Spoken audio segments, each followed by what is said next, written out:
Hey, I'm Jesse. Welcome to your devotion. Be courageous. Be courageous, Christian. Be courageous. The courageous Christian and the cowardly Christian both have this in common. They feel fear. Here's Jesus in John chapter 16. He had just said, again, I am leaving the world and going to the Father. Verse 29, his disciples said, look, now you're speaking plainly and not using any figurative language. Now we know that you know everything and don't need anyone to question you. By this, we believe that you came from God. That's great, disciples, but you're just now picking up on this on your very last night with Jesus? Here's verse 31. Jesus responded to them, do you now believe? Indeed, an hour is coming and has come when each of you will be scattered to his own home, and you will leave me alone. Yet I am not alone, because the Father is with me.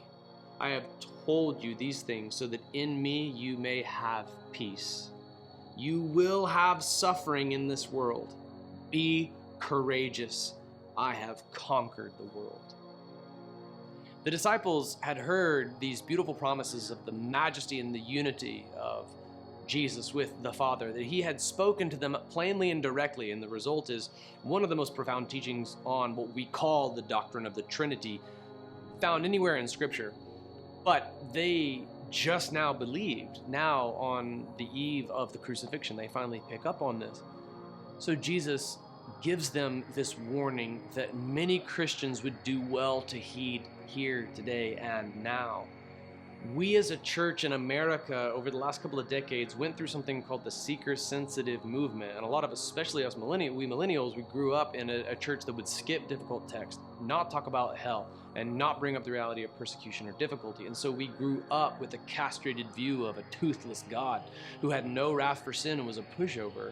And then when we came in contact with sects of Christianity, or when we read, for example, the Puritans, the writings of Jonathan Edwards, who talked about sinners in the hands of an angry God, it was foreign to us. And so we had no concept of this fusion that exists in what I would believe is a biblically orthodox church, a biblically orthodox view of God, who has wrath for sin and grace for sinners.